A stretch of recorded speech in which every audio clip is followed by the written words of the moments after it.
hadirin jamaah takziah yang saya hormati, tadi disampaikan oleh pembawa acara Bapak Sarwani, sebetulnya ketika mulai baca Yasin saya udah datang. Kalau saya masuk ke dalam ketika baca Quran ada yang berdiri, saya jadi dosa. Makanya tadi saya tunggu di sana sambil baca Yasin. Kemudian setelah saya duduk di depan, jadilah saya berdiri memberikan tausiah tentang takziah. Sebetulnya tanpa ada tausiah takziah, kita bakal tahu kemana arah hidup kita. Namun dengan kematian ini, apapun pasti yang bernapas mati. Makanya ketika ada orang ngatain kita, jangan sampai kita gedegin, jangan sampai kita keselin. Misalnya ada orang nyumpahin supaya kita buru-buru mati, nggak usah kesinggung Bapak. Disumpahin atau tidak, kita bakal mati. Ya, ini diambil hati. Ketika ada orang nyumpahin, ada laporan, Pak, Bapak anu ngatain Bapak, ngatain apa? Bapak disumpahin mati, lah anteng aja kita. Disumpahin ataupun tidak disumpahin, pasti kita bakal mati. Siapa yang nggak bakal mati? Cuman pertanyaannya sekarang adalah siap tidak kita mau mati? Siap. Siap. Ada yang siap, ada yang belum. Yang siap berarti mempersiapkan diri, yang belum ya rasa-rasanya belum, ibadahnya belum cukup dan mau tidak mau pasti kematian akan menghampiri kita. Kullu nafsin dha'iqatul maut. Yang jadi persoalannya adalah kata Allah di dalam surat Al-Mulk yang kering kita sebut surat Tabarak, alladzi khalaqal mauta wal hayata liyabluwakum ayyukum ahsanu amala. Allah menciptakan kematian dan kehidupan supaya ada apa? Ahsanu amala. Siapa di antara kita yang terbaik amalnya? Sebab biar bagaimanapun kita, kalau kita mati, pasti yang direkam oleh orang lain adalah ahsanu amala, amalan perbuatan baiknya, saudara. Ketika dia berbuat baik, ini perlu ditempelin ya. Ketika dia berbuat baik, mati, maka orang-orang yang sekitar kita merekamnya. Ketika direkam, kebaikan kita keluar, diingat oleh orang lain. Memang dunia ini Allah berikan nikmat kepada kita, kehidupan yang diberikan Allah kepada kita. Kita tidak pernah mesen apapun kepada Allah. Ada yang lahir ke dunia ini, ada yang mesen ke Allah. Padahal memang tidak secara tertulis kita hidup ini udah kontrak dengan Allah. Alastu bi rabbikum qalu bala syahidna. Kita sudah memberikan kesaksian kepada Allah.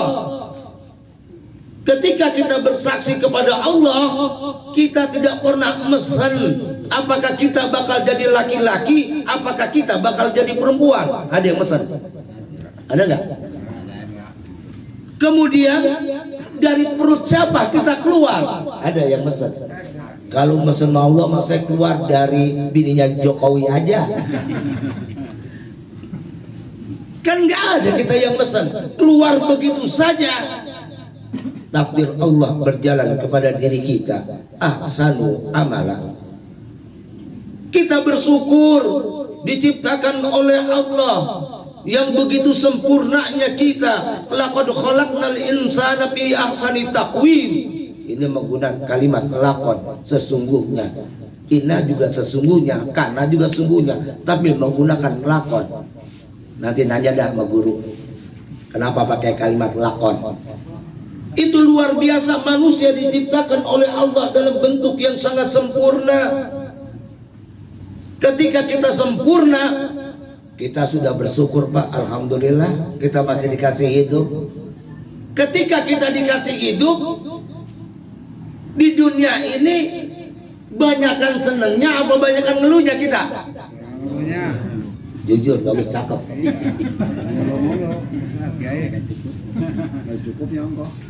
Kita ngeluh mulu, kita susah mulu, padahal Allah anugerahkan kehidupan kepada kita. Kita bersyukur, Pak. Andai kagak diciptakan kita tidak menikmati apapun, kagak lihat jidat yang licin, membuat kan gitu ya, Pak ya. Enggak kita makan bakso kalau kita nggak diciptakan, enggak kita makan nasi dan makan sebagainya. Ini kehidupan, ada nikmat yang diberikan oleh Allah Subhanahu wa taala. Mesti kita manfaatkan. Bagaimana cara manfaatkannya? Makanya kita jangan ngeluh mulu, ayo kita manfaatin daya kehidupan, Pak. Kenapa kita ngeluh? Pertanyaannya. Kita tidak pernah, mohon maaf, kita tidak pernah mensyukuri nikmat dari Allah yang diberikan kepada kita, sehingga kita ngeluh terus. Tentu kenapa kita tidak bersyukur? Kita tidak kenal Tuhan kita yang menciptakan kita. Kenal Allah, Pak. Kenal Allah. Kenal Allah. Kenal. Ketika kita ditanya siapa yang menciptakan lu? Allah. Siapa yang memberikan rezeki kepada lu? Allah. Allah sudah atur. Tapi sesungguhnya kenal nggak kita? Kenal nggak? Ya katanya pada ngaji. Kenal nggak kita? Rasa-rasanya jarang kenal sama Tuhan, sama Allah. Makanya ketika kita tahlil itu maknanya harus tahu tuh. Tahlil bukan sembarang tahlil aja. Saya buka nih, jangan sampai salah Tuhan kita. Ketika kita mengucapkan tahlil, biasanya ada kalimat qala Rasulullah sallallahu alaihi wasallam, afdalu ma qultu ana wan nabiyuna min qabli la ilaha illallah. Ada yang bilang ala bi dzikrillah tatma'innul qulub, afdalul dzikri fa'lam annahu la ilaha illallah. Kan begitu. Sekarang yang mimpin tahlil ngerti nggak makna la ilaha illallah? Kadang nggak pernah dibuka, ini dibuka melalui ilmu ma'rifat. Perlu ngaji. Mohon maaf, saya bukan melecehkan yang baca tahlil. La ilaha illallah. La ilaha berarti tiada Tuhan illallah kecuali Allah. Berarti Tuhan itu banyak, saudara.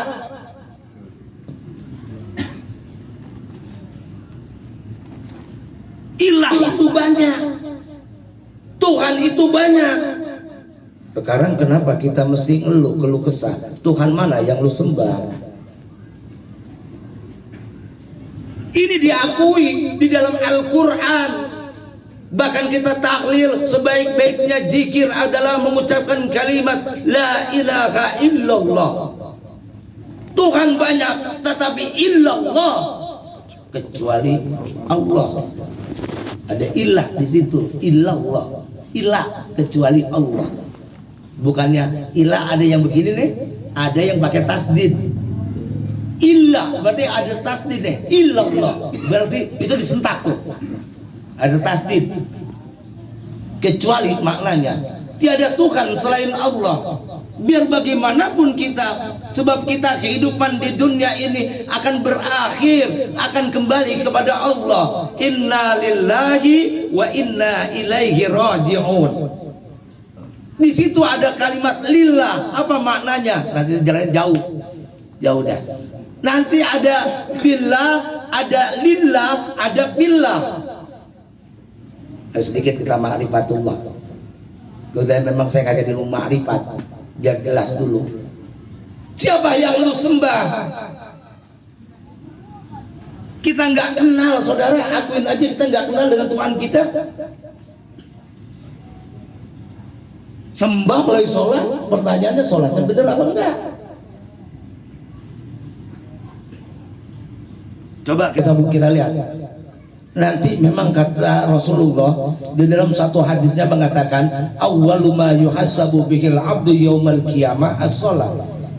Amalan yang pertama kali dihisab di hari kiamat adalah sholat.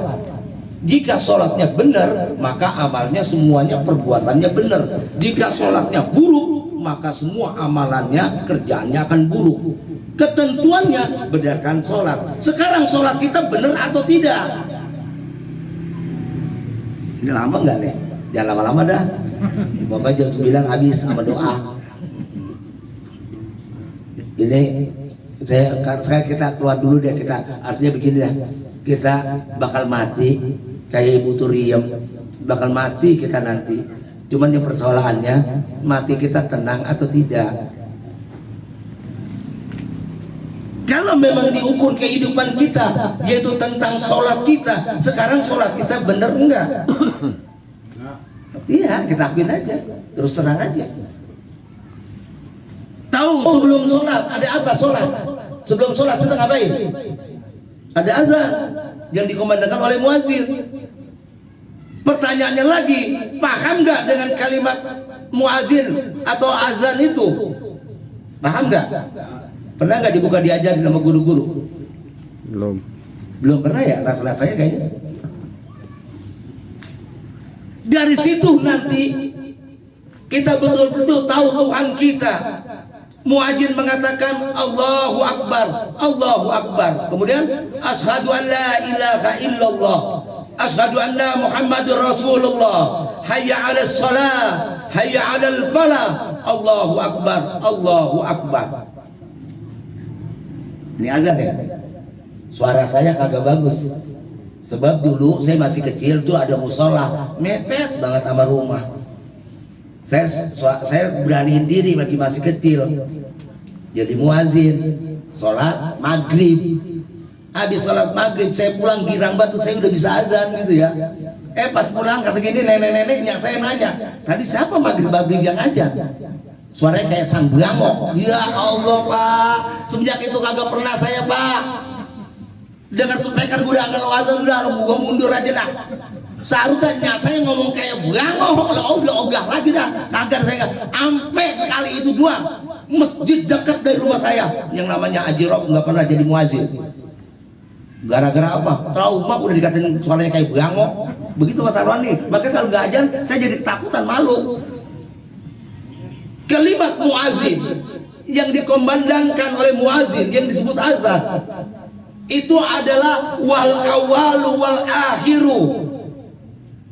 Kita sudah menyentuh kalimat dialah Allah yang awal, dialah Allah yang akhir. Maka pertama dengan kalimat Allahu Akbar, akhir pun ditutup Allahu Akbar. Ketika kita mengatakan Allahu Akbar, ini harus kita melebur. Persoalan dunia lepaskan, dunia kecil, Allah maha besar, Allah lah yang mengatur kita. Nih, udah mau sholat nih. Ketika kita mengucapkan kalimat, muadzin mengucapkan kalimat Allahu Akbar, kita jawab dengan jawaban yang sama kan? Allahu Akbar, Allahu Akbar. Ketika asyhadu an la ilaha illallah, kita jawab asyhadu an la ilaha illallah. Ketika asyhadu anna Muhammadar Rasulullah, sama dengan muadzin, asyhadu an la ilaha wa asyhadu anna Muhammadar Rasulullah. Ketika mengucapkan hayya 'alas shalah, hayya 'alal falah, beda tuh dengan muadzin saudara. Ketika hayya 'alas shalah kita berkata la haula wala quwata illa billah. La haula wala quwata illa billah. Hayya 'alal falah, la haula wala quwata illa billah. Kenapa itu ada kalimat la haula wala quwata? Ketika ada seruan kita untuk sholat, kita nggak ada daya, nggak ada upaya. Siapa yang menggerakkan kita? La haula. Intinya adalah kita tidak berdaya, saudara. Jangan kira Rauf bisa mengangkat mic ini, tidak, saudara. Rauf cuma berkata la haula wala quwata illa billah. Yang berkuasa adalah Allah. Kita manusia ini lemah, kita dhaif. Apa yang kita mesti sombongkan? Sering di pengajian saya tuh kalau malam-malam kadang sampai pagi. Jangan keliru Pak, nanti kalau kita sholat kita benar, mohon maaf, Bapak mau ke Surabaya, dari Rawabacang ke Surabaya bisa 5 menit. Kalau nggak percaya Bapak buktiin aja, karena Bapak sekali sholat yang khusus, dari wudhu yang benar, bacaan yang benar, enteng hidup. Kenapa kita nggak pernah khusus? Ntar kita baca dulu dah, maju dulu dah. Dan kalau kelamaan kagak, nggak sampai sholat berarti azan doang. Dari situ aja kita kaji coba. Ketika kita hayya ala sholat, kita berkata la haula wala quwata illa billah. Kita tidak punya daya. Kita nggak ada daya apapun, saudara. Makanya ketika billah menyatu kita dengan Allah. Allah Maha Gaib. Ketika kita sholat pun ikut serta kegaiban kita. Ketika kita sholat, makanya kita nggak bisa berbuat apa-apa, nggak bisa ngangkat apa-apa kecuali kehendak dari Allah, daya upaya Allah yang ada di diri kita, saudara. Karena namanya sholat mi'rajul mu'minin, mi'rajnya orang mukmin. Yang jadi pertanyaan, kalian pernah ketemu Allah tidak? Pernah? Tidak. Orang udah nggak bener bagaimana mau ketemu? Saya terus terang aja. Ini harus diperdalamin sebetulnya modal kita. Kita udah pada tua bakal mati, saudara. Ini modal tauhid. Kenapa kita nggak pernah khusyuk ketika kita sholat? Kita membawa diri kita. Coba lihat unsurnya dari apa diri kita? Diciptakan oleh Allah. Min turab, dari tanah, ala materi. Ini badan kita ala materi, saudara. Ala materi. Min turab, dari tanah. Ketika kita sholat cuma membawa unsur diri kita yang bersumber fisik, yang bersumber materi, menghadap Allah kita bawa-bawa, rusak kita ibadah kita, saudara. Apalagi materi kita, mohon maaf, sholat kan mudah ya Pak Ustaz Dion ya, mudah 5 menit 3 menit selesai. Tapi kenapa kok perasaan susah banget?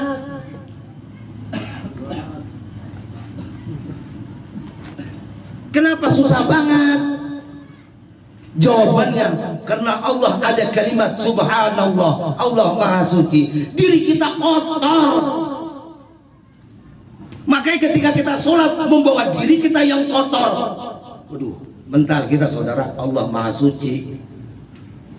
Kita membawa fisikal kita, makanya ketika apa? Unsur fisikal kita yang kita bawa, jasad kita. Allahu Akbar. Ya Allah, duit kagak punya, kontrakan belum dibayar, kredit motor kagak ada. Lah sholat mikirin utang. Ya bang ya. Itu yang kalian banggain dalam sholat. Ketika Allahu Akbar, ya Allah, bini udah tahu pandemi COVID begini, nyari duit susah, ngomel mulu, ngomel, berantem sama bini. Lagi sholat ingat bini. Allahu Akbar, ya Allah, bini mesen di belanjaan gua lupa, ini dia nungguin aja kayak lagi sholat. Itu lagi sholat, saudara. Lihat jam lagi, 5 menit lagi. Ya Allah, aduh, jangan terus. Nanti kan terus kita ngaji, kita udah jadi makrifat, biar tahu diri kita, saudara. Jangan sok sholat lu ke masjid, cuman lu bawa riak lu. Lu pengen lihat orang, apa ibadah itu yang lu hadirin ke Allah? Mental, saudara. Ayo yang benar, kita melebur kepada Allah. bahwa di dalam diri manusia itu ada unsur kegaiban yang la haula wala quwata illa billah. Secara materi ada yang kelihatan, dan secara fisikal kita nggak lihat di dalam tubuh kita apa. Bagaimana makanan yang kita makan diurai oleh tubuh kita, siapa yang tahu? Ini hal gaib, saudara. Ketika kita mau menyembah Allah, Allah maha gaib, bawa unsur kegaiban kita. Jangan bawa fisikal kita. Sholat bawa fisik, ujung-ujungnya apa? Itu yang lu bangga-banggain. Makanya Allah katakan dalam Al-Quran, saya mau sekali lagi, orang yang sholat itu nggak akan dekat dengan Allah. Sholat fungsinya sebagai sarana. Inna sholata tanha anil fahsyail munkar. Itu tujuan sholat, mencegah diri kita dari perbuatan keji dan munkar. Allah melebur dalam diri kita. Ketika kita Allahu Akbar, sekali kita ringan. Ketika kita ringan, yang kita hisap adalah anfas, yaitu oksigen, atau disebut napas, angin yang kita hisap. Ketika unsur diri kita itu ngembang, saudara, enteng, ringan, mau terbang kemana fantasi. Nah, kita kan pada bener masalahnya. Gak usah disebut, emang dia wali. Emang dia wali. Itu orang gak nyampe ilmunya kalau dia katakan gak wali. Sebab Al-Quran katakan inna awliya Allah la haufun alaihim walahum yahjanun. Itu menggunakan kalimat awliya yang berarti wali Allah. Apa kuncinya menjadi wali? La haufun alaihim walahum yahjanun. Tidak takut, tidak sedih. Nah, ke sholat nanti larinya. Jangan bilang begitu, kita nggak tahu. Ilmu kita kadang-kadang nggak nyampe. Jangan komentar apa-apa. Dari segi sholat, dari segi azan aja, ini luar biasa, saudara. Kita kaji, apalagi kita sholat. Coba sholat. Kalian tahu sholat kan? Tahu. Bacanya benar kita? Kagak. Padahal ketika kita sholat, baca Al-Fatihah, baca surat, kemudian kita ruku, ucapan ruku apa? Subhana rabbiyal azimi wa bihamdi. Subhana rabbiyal azimi wa bihamdi. Dialah yang maha agung dan maha suci. Setelah itu kita berkata Rabbana lakal hamdu. Itu kalau berbarengan dengan malaikat, Rabbana lakal hamdu. Kita berdoa kepada Allah. Kemudian kita jatuhkan kepala kita, saudara. Kita jatuhkan kepala kita dari ruku, kita jatuhkan, saudara. Bahwa manusia itu lemah, bersatunya kaki kita dengan kepala kita. Yang jadi pertanyaan ketika kita sujud, Allah kita kedepankan, Allah dibelakangin. Ayo. Dalam ilmu ma'rifat, jika Allah di depan kita, jelas kita sujud. Kalau Allah melihat dari kita cuma nungging. Ayo, ibadah kita sujud apa nungging? Ini bakal mati kita, saudara. Nanti melebur lillah ini. Innalillahi wa ilaihi rajiun. Ya Allah, jangan bukan apa-apa. Ketika sholat, jangan sampai ketika Allah Akbar itu ditangkap oleh syaitonia, oleh setan. Bukankah Allah, makanya dikatakan la ilaha illallah, tiada Tuhan illallah. Allah, ilah banyak. Banyak orang yang mempertuhankan, manusia dipertuhankan. Contoh Nabi Isa dipertuhankan kan? Fir'aun mengakunya dirinya Tuhan, Namrud mengaku dirinya Tuhan. Duit ukuran kita Tuhan loh. Jadi bener nggak? Ya akuin aja. Sekarang kita mau berangkat ke Bandung, sering saya contohin, mau berangkat ke Bandung, yakin kepada Allah apa yakin kepada duit? Duit, berarti Tuhan lu duit. Makanya ketika lagi sholat menghadap Allah, ada duit 2000 lecek, buang, pindahin. Ini duit 2000 lecek dari pasar, ada megang darah, megang apa? Allahu Akbar. Saya pernah sholat, saudara, ketika Allahu Akbar, stop, berhenti lo sholat. Saya ada guru, Pak, jangan kira kagak ada guru. Stop, jangan berhenti, lo sholat berhenti. Kata apa itu duit yang kotor lu bawa menghadap Allah? Pakai duit ada dompet. Apa itu yang kita menghadap Allah yang kotor kita bawa menghadap Allah yang maha suci? Kenapa kita nggak pernah berani sholat? Karena kita kotor. Minimal apa untuk membersihkan diri kita? Ada jalannya 12 jalan. Kalau saya terangin 12 jalan, ini sampai 3 tahun saudara. Nggak nyampe. Nggak nyampe. Ini baru sholatnya. Yang amalan kita nanti. Kalau sudah kita tutup aja. Bukan apa-apa, kalau dijelasin makin lama makin puyeng kan. Tapi dikatakan jawab ngaco lagi. Enggak. Ini yang benar saudara. Ini yang benar saudara. Ayo kita melebur dengan Allah. Billah berarti Allah ada dalam diri kita saudara. Billah itu berarti unsur yang ada dalam diri kita. Ada unsur yang gaib yang disebut ruh. Jangan kita sholat, jasad kita bawa, nggak bakal bener kita saudara. Nggak bakal saudara. Maka orang-orang sahabat-sahabat Nabi ketika kena panah dia bilang, sahabat ketika aku sedang sholat, cabut panah ini ketika aku sedang sholat. Nggak akan berasa saudara. Umar bin Khattab dengan ilmu kasafnya luar biasa, mampu melihat hal-hal yang belum terjadi. Itu nanti hukumnya namanya tajalli.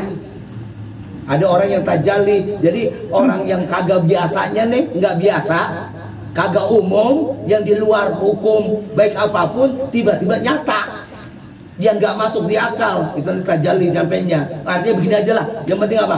Sholat kita nanti, ayo kita perbaiki. Memang nggak sebentar kita belajar. So kalau diri kita masih kotor, ngadep yang maha suci mental, bawaannya ogah, udah wudu.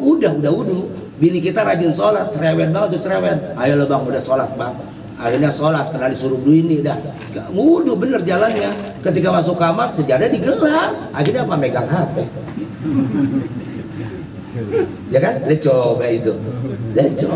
Bener akuin aja kita. Akuin dah. Dah lah, jangan kita macam-macam kita akuin. Sholat cuma baru itu, terus ngarepin surga. Sekali lagi saudara, siapa yang dekat dengan Allah? Innallaha qaribun minal muhsinin. Sesungguhnya Allah dekat kepada orang yang muhsin, orang yang berbuat baik, orang yang punya akhlak. Kembali lagi makanya ahsanu amalan. Kalau orang punya akhlak pasti Allah sudah atur kehidupannya tuh. Aduh udah ganti dan udah cukup dah. Makanya nanti mudah-mudahan Ibu Turiyam ini diberikan maghfirah oleh Allah Subhanahu wa taala, diampuni doa kita ya. Apalagi kalau kita baca doa, ini kadang-kadang keliru terus serang aja nih, saya pengen benerin. Oh saya dengan baca ini jadi begini lah. Jadi bacaan lu udah musyrik lu. Amalan ini, amalan sebut ini. Kemudian ngomong dah, lu bisa jadi kenapa? Gua bacaan ini. Lihat, salah saudara. Bacaan cuma wasilah, bacaan cuma sarana untuk pada takarrub ilallah. Bukan dengan bacaan ini. Kadang-kadang gampang banget nijatahin bacaan. Berkata dah dengan bacanya ini. Ya, jadi percaya sama bacaan. Makanya kalau nggak benar bacaannya, yang hadir bukan Allah, bisa saja jin saudara. Kalau ngasih ijazah sama orang, sebut ini mah cuman wasilah. Dengan ini lu baca doa ini, mudah-mudahan Allah izinkan. Apapun begitu saudara, buka Quran. Nabi Allah Musa membentung dengan tongkatnya lautan jadi daratan biiznillah. Nabi Allah Isa alaihissalam menghidupkan orang biiznillah. Begitu juga doa yang kita baca ini sarana dari kita supaya kita mohon kepada Allah. Ibu Turiyam diberikan maghfirah, ampunan oleh Allah Subhanahu wa taala, diberikan rahmah, diberikan kasih sayang di alam barzahnya. Al-Fatihah.